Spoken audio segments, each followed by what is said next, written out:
Hey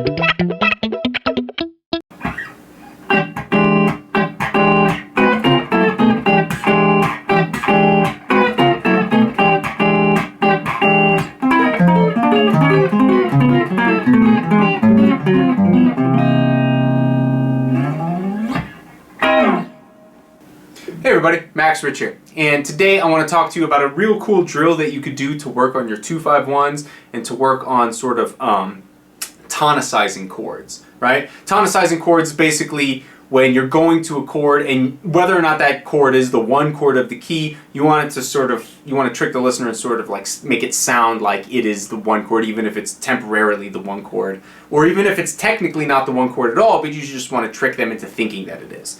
In any case, it's like that's a super useful tool, but additionally just learning your 2-5-1s is really, really valuable, and this is a great way to do it.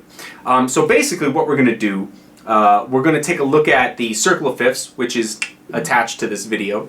And if you start at, let's say, C, right, at 12 o'clock, and you go counterclockwise around the circle back to C, we're going to not necessarily play those keys, but we're going to play those letters and use them sort of as bass notes, right? And upon the bass notes, we'll build out this exercise, this drill. So if you notice, it's called the circle of fifths, and it's called the circle of fifths if you go clockwise, like C to G is a 5, G to D is a fifth, D to A is a fifth, and so on and so forth. But if you go counterclockwise, it's not fives, it's fours. It's fourths, essentially. And that's where jazz players get the 2-5-1, right?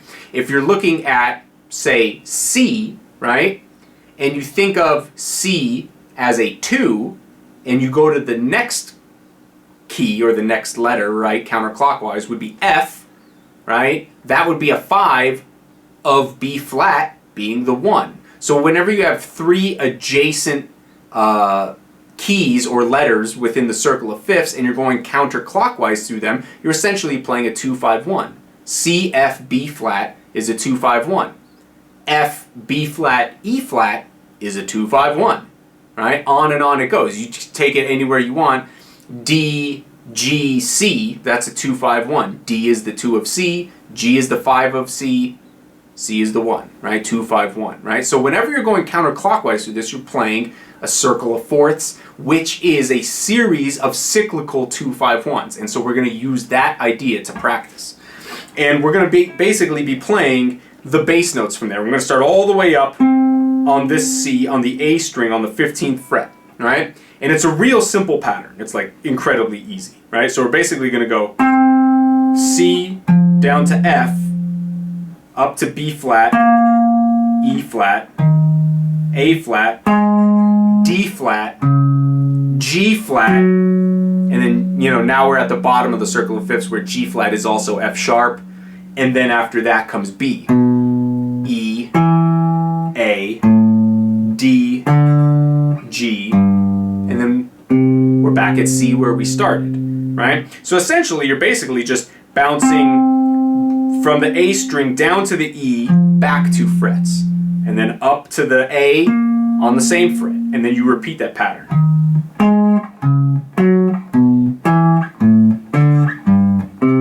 Right?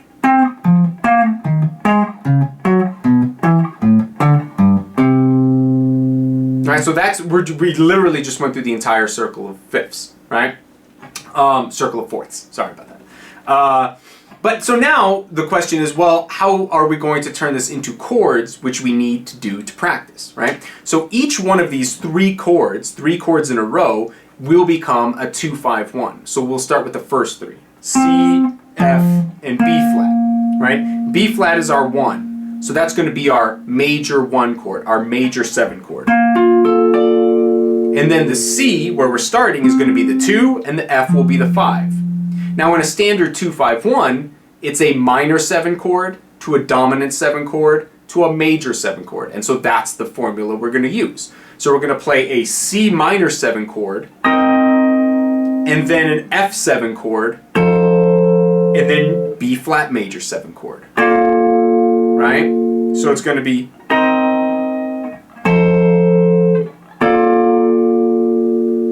like that. That's the first series. And then we're going to start the same progression, but instead of starting on C, we're going to start on the next note in line, which is F. And we're going to move counterclockwise through the circle of fourths, one at a time. So now we're doing a 2-5-1 starting on F, which means 2, 5, 1, F, B flat, E flat. And so now the F isn't going to be a dominant 7 like it just was, it's a 2 now. So now it's going to be an F minor. F minor 7, and then the B flat's going to be a 7, and the E flat is going to be major 7, like that. So now essentially we did a 2-5-1 in B flat. Now we're doing a 2-5-1 in E flat, right? So we have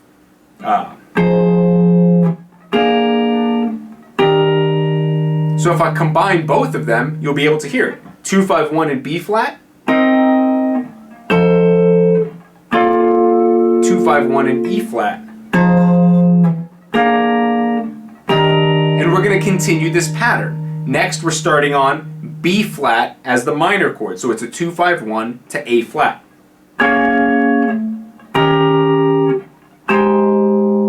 And then we're going 2-5-1 to D flat, starting on the E flat minor. And then 2-5-1 to G flat, starting on the A flat minor. And then 2-5-1 to B, starting on, in this case, D flat becomes C sharp because it's the same note, it's the same everything, except we're calling it C sharp instead of D flat because we're going to B, which is a sharp key, not a flat key. So C sharp minor, F sharp 7, B major 7. And then we're starting on F sharp minor to do a 2-5-1 to E. And then a 2-5-1 to A. And then a 2-5-1 to D. Then 2-5-1 to G. Then 2-5-1 to C. And we haven't finished because there's one last one we didn't get to, 2-5-1 to F, because we started with a 2-5-1 to B flat.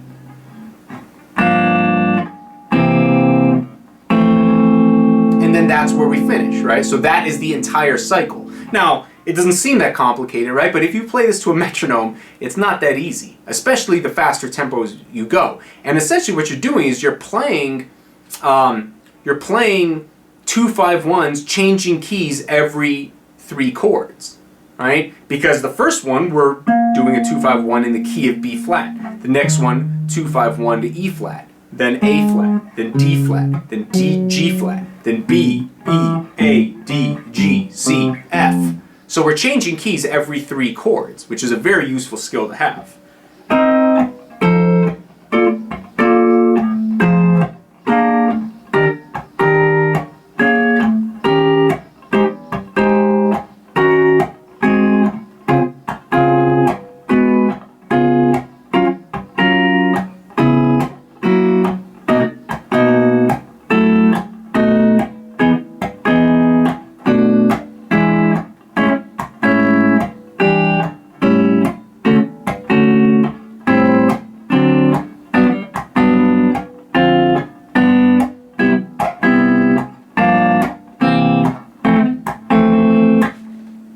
So that's the idea, and the faster you go, the more complicated it gets, right?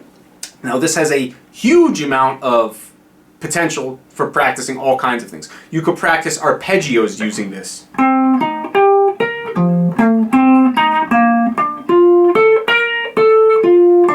Right, so that was my C minor arpeggio, C minor 7, followed by F7, followed by B flat major 7.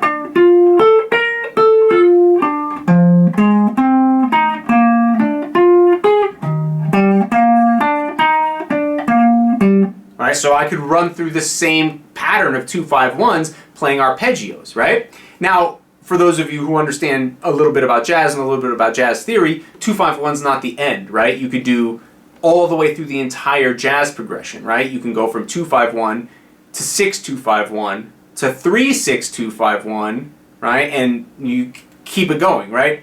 All the way to 4, 7, 3, 6, 2, 5, 1, and then you've covered every note in a key, right? Now, even if you think about 4, 7, 3, 6, 2, 5, 1, right? That seems like super long and complicated, right? Let's pretend the 1 in that whole jazz progression is C, right? So 4, 7, 3, 6, 2, 5, 1, right? Well, if we basically go all the way up, let's say we start at 7, right? Make it an even number. 7, 3, 6, 2, 5, 1, right? So what's the 7 of C? Well, the 7 of C is B. And we literally follow that pattern. Right? That's the exact same bass note pattern we did before. 7, 3, 6, 2, 5, 1. 7 is B. 3 of C is E. Right? 6 of C is A. 2 is D. 5 is G. 1 is C. 7, 3, 6, 2, 5, 1. Right? And then you can really begin to practice a lot of different things. Now, this is easier when you're doing it on the bass strings, right? But when you start doing inversions, like maybe you're playing the 3rd in the bass, right? Or maybe you're playing the 5th or the 7th in the bass and you're going through the same cycle, things can get pretty complicated. Now, you have to use your imagination and imagine what is possible. Like, how can you test yourself? If this is easy, what's the next level you could take it to make it more complicated, right? So maybe instead of 2 5 1s in like this pattern that we were just doing, maybe do 6 2 5 1s, maybe 3 6 2 5 1s. Maybe you got to do a full 4 7 3 6 2 5 1 into each key, you know, like into B flat, into E flat, into A flat, D flat, G flat, B, and so on, right? Be creative and use your imagination, challenge yourself, right? Because different players are at different levels with this type of stuff. But alternately, one of the common things that jazz players will do is they'll take this cycle of fourths, right? And they'll just think about bass notes and impose almost whatever chord quality they want over those bass notes, so long as the bass notes follow that pattern, right? So you could do the exact same thing, right? Essentially, you can do something like that's akin to like a deceptive cadence. A deceptive cadence is when you play like a dominant 7/5 chord, you know, and you think like, oh, I know where this is going. This is going to the 1 chord, and then it doesn't. It goes to another dominant 7 chord. And then you think, oh, okay, well that dominant 7 chord I can hear really wants to pull me in this direction to a 1 chord. And then it doesn't. And then it goes to another dominant 7 chord. And you keep delaying and delaying the resolution longer and longer to create more and more tension as you go. It's a really useful musical tool. So you could do that exact same thing. You could take this bass pattern and you could play dominant 7 chords over the entire thing.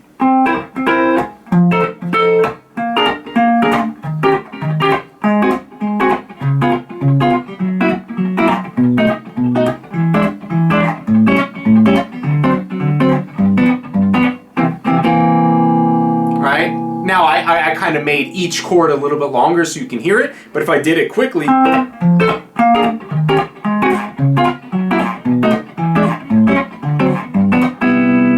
then maybe I make the final one a major 7 just so you finally eventually get home, right? But that's the idea.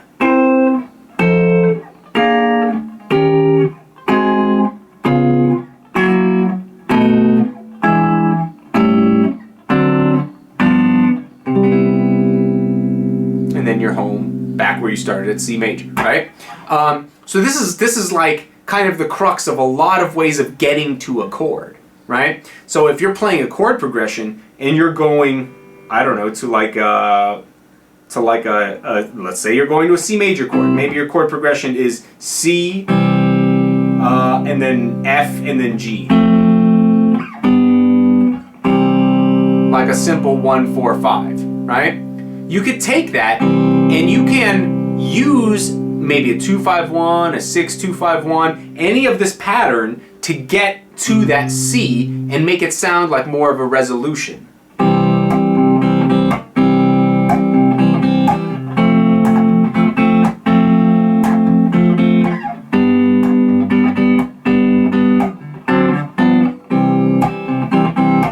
Right, you heard that.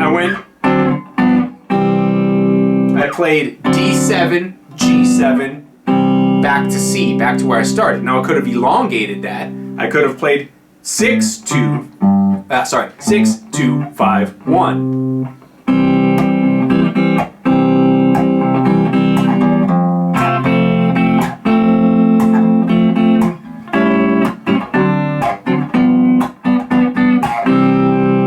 Alright, that was, sorry.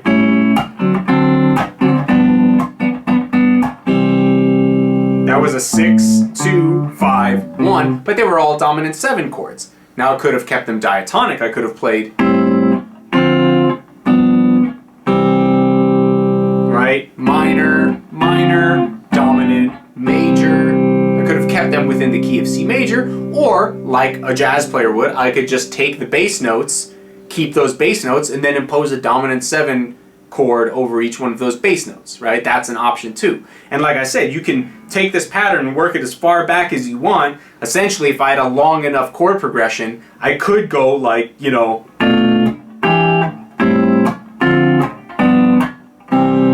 and get to my C chord that way. But the point being is that wherever you're going to, literally whatever chord, you can squeeze in there a short little 2-5-1 using this bass pattern.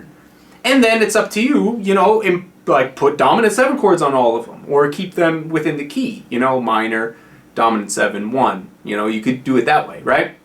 If you're going to play dominant 7 chords, it's a bit cooler to do them using extensions, or using extensions, right? So like, if we're gonna go back up to our pattern, and we're gonna start on the C, and just like I did playing dominant 7s on all of them, C dominant 7, F7, B flat 7, E flat 7, A flat 7, D flat 7, G flat 7, on and on.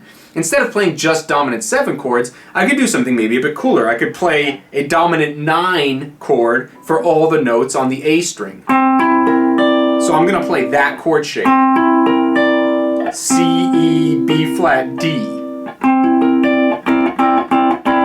And then for the dominant, for the chords on the E string, I'm going to play a dominant 7 sharp 5. Right?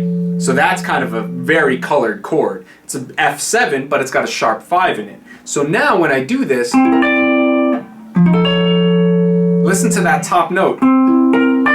D, and then C sharp. And then if I follow that pattern, I have a descending chromatic line on that B string.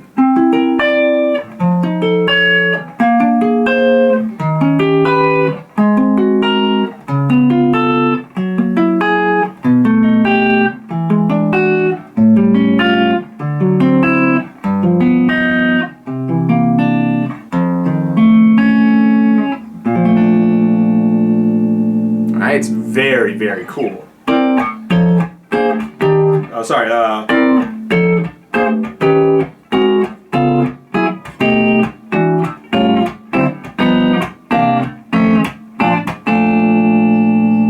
It's super useful.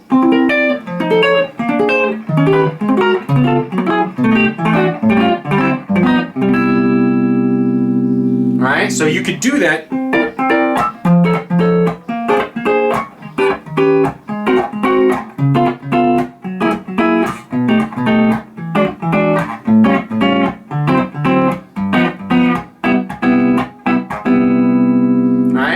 And that's a great way, because now you have this descending chromatic melody all the way down to wherever you resolve, right? So once again, you can incorporate that into how you get to your C chord in your 1-4-5 chord progression.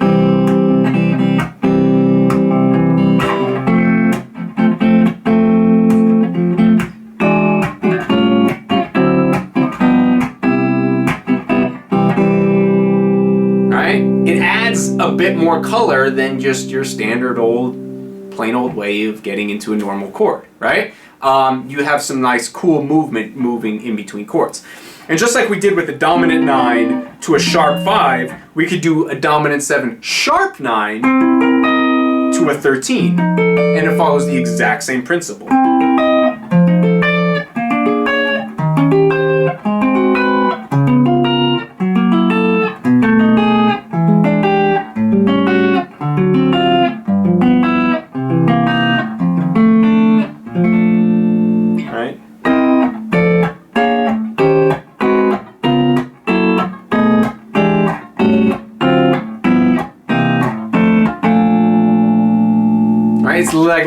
exact same thing. And the nice thing about this is that your pinky is your guide finger between chords, because your pinky just stays on the B string the whole time.